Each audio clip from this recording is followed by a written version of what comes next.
Llegamos a sus hogares y empresas desde el distrito de Caraballo, próxima provincia Lima Norte. Por cierto, a todo el Perú y el mundo a través de las ondas de Radio La Familia 105.1 FM y a través de la www.radiolafamilia.com. Este es el programa La Hora del Industrial, producido por Pymes Perú RTV, a cargo de Daisy Padilla, y en la conducción su amigo de siempre, Rómulo Fernández Medina.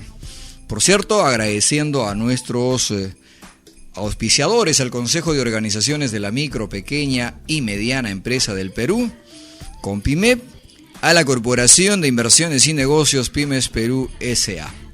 El día de hoy estará en el programa el vicerrector de Educación de la Universidad de Ciencias e Informática, candidato al decanato del Colegio de Abogados de Lima, el doctor Willy Ramírez.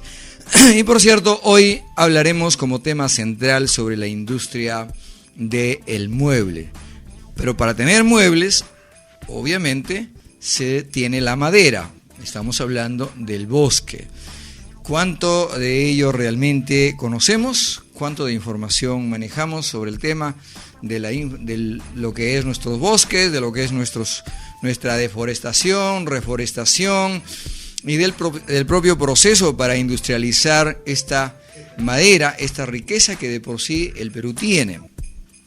Vamos a mirar un poquito la historia del tema de los muebles.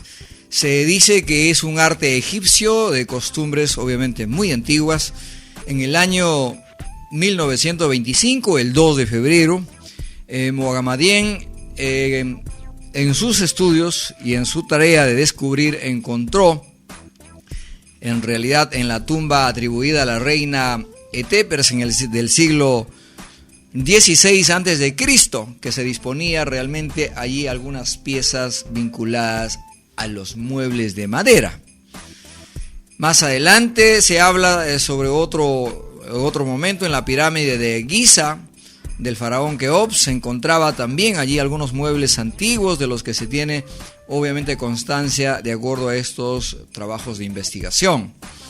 Más tarde, Howard Carter también descubrió en el año 1925, en el mismo año en realidad, pero meses posterior, en la tumba del faraón Tutankamón del siglo XIV a.C., encontraron algunas sillas, tronos, bancos, camas y arcas dentro de esta tumba, la que quiere decir que la historia de los muebles es bastante antigua. Algo relevante se viene sobre Carl Malmsten en Estocolmo, quien fundó varias escuelas donde se enseñaba la ebanistería. Esto ya más tarde. Luego se refiere a Kari Klein, quien pretendía adaptar las medidas del mobiliario a las necesidades básicas del hogar y en función a la figura humana. Su mayor aportación ha sido la estandarización de la altura de mesas y sillas y tamaño de los cajones. Bien, en el año 1925, el mismo año, la Exposición de Artes Decorativas e Industriales de París fue realmente la primera muestra de la importancia de los muebles con un mayor tratamiento por parte de los carpinteros. Se habla obviamente en algunos centros de comercialización de muebles, por ejemplo, los muebles Luis XIII de 1610.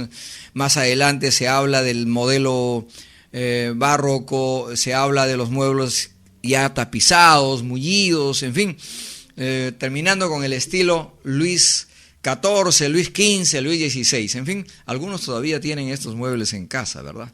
Bueno, esa es un poco la historia del origen de los muebles, en todo caso el génesis, donde empieza la historia, reitero, de la labor de los muebles. Bueno, se dice que desde el punto de vista bíblico, que el padre de Jesús era un carpintero.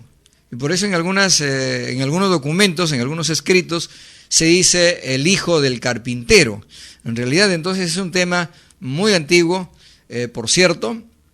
No siempre se ha tratado como industria, se ha visto más bien como artesanía. En los últimos años esto se ha convertido en una industria importante. Industria que ha pasado por afectar en algunos casos, por hablar en el caso del uso del insumo principal, que es la madera. Para tener la madera, obviamente se tiene que recurrir al bosque, donde están los árboles. Y aquí tenemos un problema sobre la deforestación. Perú alcanzó niveles máximos en los últimos 13 años, es un informe publicado. Se dice que habría tenido una deforestación tan alta, por ejemplo, en el año 2000 se habla de una deforestación del 2000 al 2013 de 113.000 hectáreas por año. Habiendo realmente en el año 2013 ascendido a 145.000 hectáreas de deforestación por año. Esto es grave. La tala de sobre todo de nuestra Amazonía, de nuestros bosques, 95% obviamente se deforesta para encontrar suelos y desarrollar agricultura, pero otra parte es justamente para el desarrollo de la madera. Muchas veces madera que se comercializa de manera ilegal, es decir, hay también contrabando de la madera. Se dice que a la fecha el Perú habría perdido más de 7 millones de hectáreas por el problema de la deforestación. Frente a eso, el gobierno peruano ha echado a andar un programa que se llama la conservación de 633.000 hectáreas para 68 comunidades nativas en la selva norte y central del país. Bueno, esperemos que esto funcione. Hay que recordar que en el tema de la madera pues está el aguano maya, el andiroba, el azúcar guayo, la bolaina blanca, el cachimbo, caoba, capirona, catagua, el cedro, la congona machinga, la copaíba, cumala, el estoraque, la higuerilla, el guairuro, el xpingo, el lagarto caspi, la lucpuna blanca, la marupa, el mayonaste, la moena amarilla, el ojé renaco, el ojé rosado, el palo de sangre, que es un palo muy duro, dicho sea de paso, muy fuerte realmente para poder procesar esta madera. Hay una experiencia ahí de una empresa china que ingresó a Ucayali a dedicarse exclusivamente a trabajar con el palo de sangre y desarrollar puertas estrictamente para exportación a los Estados Unidos. Está la panguana, el payaco, el pumaquiro, la quinilla colorada, la requia, el chihuahuaco, el tahuari, el tornillo, uvos, utucuro, entre otros. En realidad nuestra Amazonía tiene una variedad de árboles que generan madera para diferentes tareas. Miremos aquí, el problema es la tala, no el buen trato realmente como para darle valor agregado. De la madera no se pierde nada, de allí se genera energía eléctrica, ¿ah? De allí se genera el papel, de allí se genera incluso los productos para las construcciones rápidas, en fin. Principales zonas: Oxapampa, Villarrica, Pichanaki, Satipo, Mazamari, Ucayali, por cierto, Loreto son las zonas de mayor cantidad de madera. Se dice que hay 30 plantas, las más grandes de la industria del mueble, que se encuentran en Lima, 8 de AAA, por cierto, 3 en Iquitos y 5 en Pucallpa. Y aquí viene un tema para comentar un poco sobre el dueño del bosque latinoamericano. Me refiero aquí al grupo Arauco. No son peruanos, son de Chile. ¿Ah? Tienen 13.000 obreros, tienen empresas en Chile, Argentina, Brasil, Uruguay, Estados Unidos, Canadá, con presencia comercial en más de 80 países. Los araucos son de procedencia italiana, con 3.500 clientes a través de 220 puertos donde desembarca la mercadería que procesa Arauco. Arauco tiene la división forestal, que dicho sea de paso alcanza a 1.600 millones de hectáreas, de las cuales 1 millón se destinan a plantaciones forestales, 395.000 a bosques nativos y 183.000 a otros usos. Mire, una inversión de 2.270 millones de dólares es la desarrollada en el año 2014 por este grupo, obviamente de Italia, Chile y de Chile al mundo. En fin, este es un negocio familiar, reitero, del señor Anacleto Angelini. El nombre de la empresa se llama Arauco, pero el negocio es de la familia Angelini. Bien, vamos a mirar entonces el tema de los muebles, remitiéndonos ya, dejando el tema de la madera para mirar los muebles. Sunat y Capeco hicieron un estudio que ha sido publicado el 17 de marzo de este año, donde dice que el 65% de limeños prefiere los productos de madera, ¿ah? Que en el 2013 había aumentado la demanda en 6,6%. No hay información actualizada, eso es lo lamentable. Deberíamos de tener información semestre a semestre, lo mínimo que podríamos pedir para estar actualizados en cuanto a generar interés en las inversiones. Por parte de la SUNAT, ha dicho que las ventas en el 2013 llegaron a 3.300 millones de nuevos soles, es decir, 6.6% más. 96% de estas empresas madereras registradas en la SUNAT en realidad corresponden a las microempresas. 37% se encuentran en Lima, Ucayali, y seguido obviamente en Ucayali, Cusco y Loreto con el 6,8, 5,7 y otros 5.5%. Nada despreciable el avance, sin embargo podría ser mejor. Frente a ello, las importaciones de muebles en el mismo año del 2013, no hay información actualizada, ascendía a 865 millones de nuevos soles. En realidad, hay que esto tener en cuenta, 40% son importaciones de tableros de aglomerados y el 31% en muebles. Esto es la competencia que existe. Y si miramos nosotros las exportaciones de puertas de madera y sus marcos, en el año 2014 se daba cuenta, el 26 de noviembre para ser exacto, en el diario Gestión se publicaba el crecimiento del 687.7%, siendo Panamá el principal mercado de puertas y marcos de madera peruana. Es decir, con un crecimiento de 5.691%. Esto realmente lo informó ADEX, debería de seguir informando, realmente repito, si el gobierno, el Estado no lo hace, hay que hacerlo el sector privado. ¿A cuánto ascendía en dinero? 746.400 dólares, obviamente incrementándose favorablemente. Sin embargo, hay que tener en cuenta que en el 2008 llegamos a exportar en marcos y puertas 1.004 millones de dólares. En realidad hay altas y bajas en el mercado internacional y creo que ahí también hay que revisar dónde están nuestras debilidades. Ahora, cuando miramos entre los compradores de la madera en bruto, porque lo que he hablado del crecimiento es de puertas y partes, pero cuando hablamos de la exportación de madera, de troncos o de tablones, China es el principal comprador de madera peruana. Bueno, esta es una información que viene desde el año 2008 y que esperemos que esto se confirme si esto continúa, porque en todo caso China compra la madera en bruto y luego nos está vendiendo en muebles.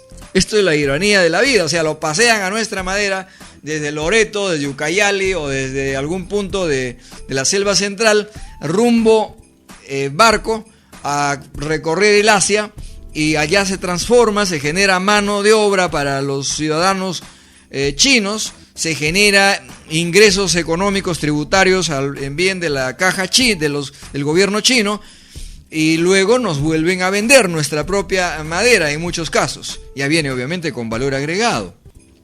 Esto es importante anotar. Pero no se trata solo de China.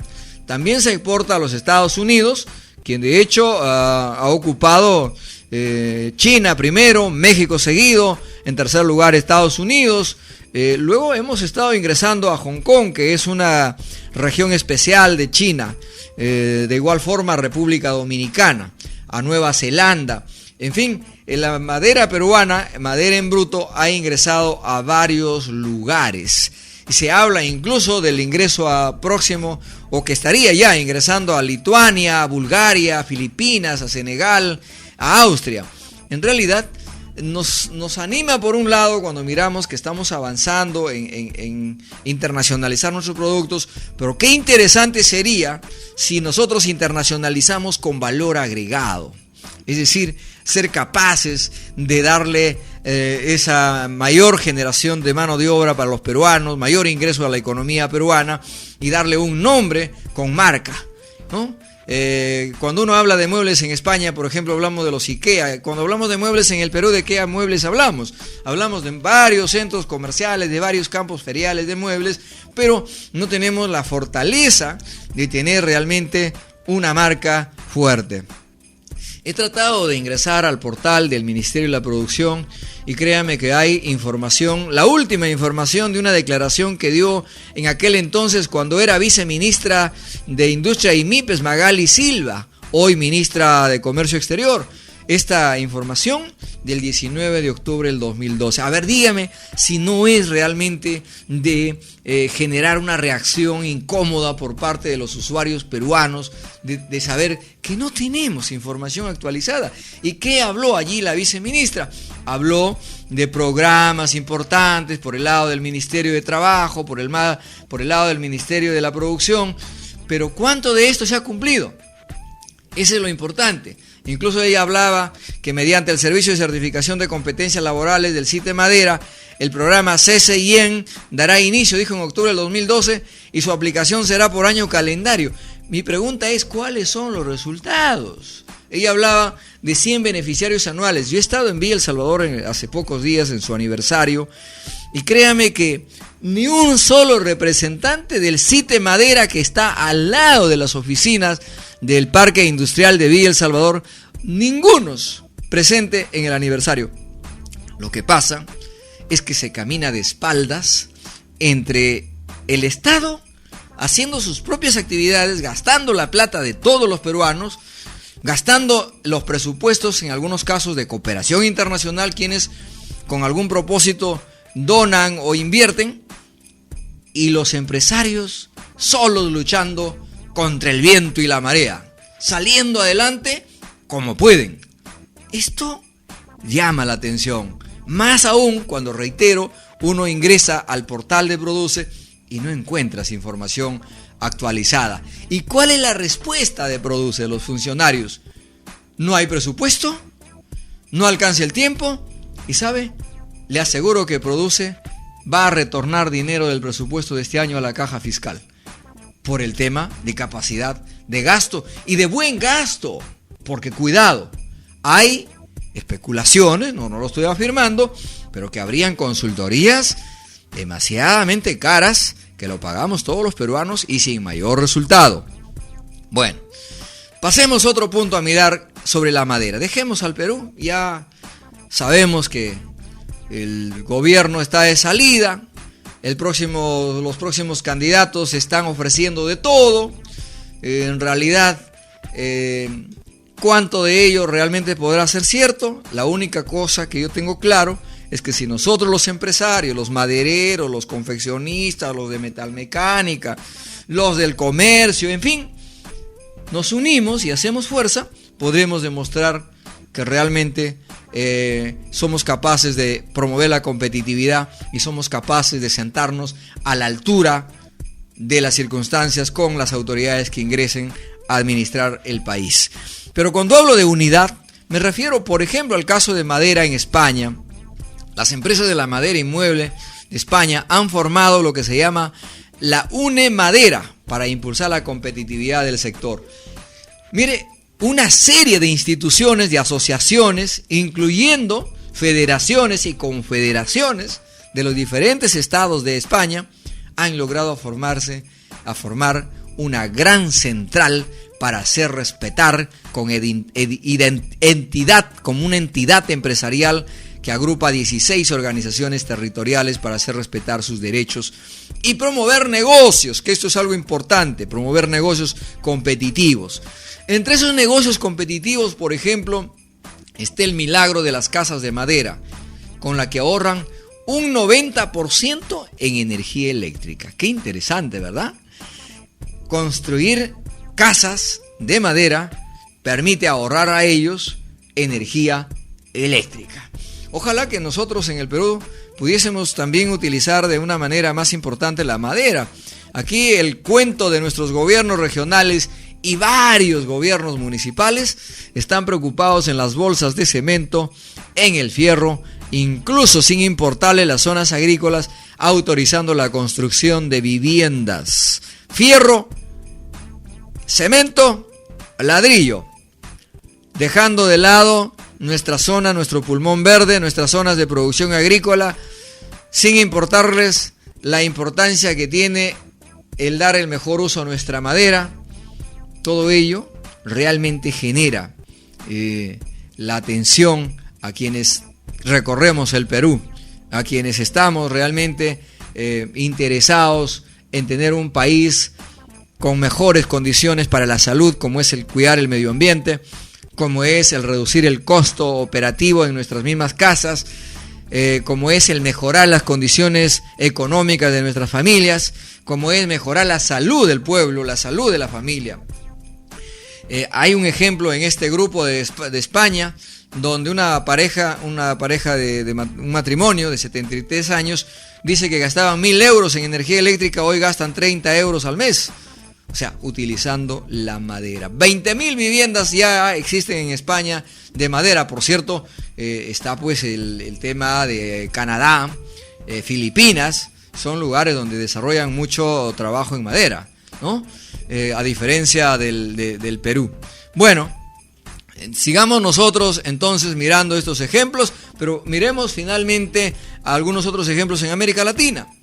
Colombia se ha destacado, por ejemplo, a través de su revista de madera y muebles, que tiene una revista especializada sobre el mobiliario de oficina, quien ha recibido el galardón de excelencia. Es que aquí también los empresarios, los madereros, los carpinteros, también se tiene que aplicar creatividad. Muebles de oficina premiados con galardones por la calidad de sus diseños y la calidad de sus materiales. Esto en Colombia. Pero ¿qué más hay en Colombia? Vamos a mirar algunas otras noticias de Colombia, porque ahí hay también una confederación maderera de la madera y el mueble. Resaltan la participación de las pymes en el desarrollo de los subsectores del mueble, la madera y la construcción. Han hecho un acercamiento con la Cámara de Construcción, la Camacol de Colombia, y allí están participando las pymes del sector muebles. Creo que aquí también tenemos que hacer un esfuerzo de acercarnos a las compañías importantes de la construcción, y en este caso a las instituciones de la construcción, porque no podemos ir separados en realidad. El Estado tiene una línea de trabajo, el sector privado tiene otra línea de trabajo, pero dentro del sector privado existen las llamadas grandes empresas, pero resulta que el 99,7% son micro, pequeñas y medianas empresas en el Perú. Por lo tanto, nosotros, los del sector MIPYMES, tenemos que ser capaces de articular, pero con un trabajo creativo, con un trabajo serio, con una propuesta que dé garantía, porque la queja muchas veces es, las microempresas hacen un mal trabajo y por ello no adquirimos sus productos. Tenemos que superar. Y claro, repito, que no se queden promesas en el lado del Ministerio de la Producción. Entiendo que ya están de salida, entiendo que han hecho una buena inversión. El 1 de octubre de este año, en una reunión, en un desayuno de trabajo con el ministro de la Producción, Piero Gersi, me acuerdo que nos informaba de varios millones de soles destinado a mejorar el CITE madera en el caso de Villa El Salvador. Pero resulta que no tenemos solo el CITE madera de Villa El Salvador. Ojalá mejoremos las condiciones del sector en Ucayali, en Loreto. ¿Por qué no tener CITES en estas regiones de donde viene la madera? Es irónico mirar que trasladamos troncos con 50% de agua todavía desde Ucayali a Lima, congestionando la carretera central. ¿Por qué no impulsar? Nosotros hace 5 o 6 años propusimos el desarrollar el parque industrial especializado de la madera y el mueble en Ucayali, en el kilómetro 16,5 de la carretera Basadre. Pero la burocracia no lo permite.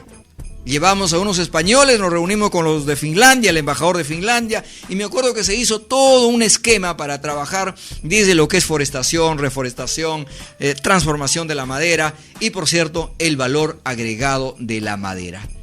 ¿Lo harán en algún momento? El sábado pasado, recordarán, amables oyentes, di cifras y tiempos de cuánto se invirtió anunciando el parque industrial en Ucayali y cuántos esfuerzos del sector privado para quedarnos solo en noticia. Pasemos de la noticia, pasemos del dicho al hecho.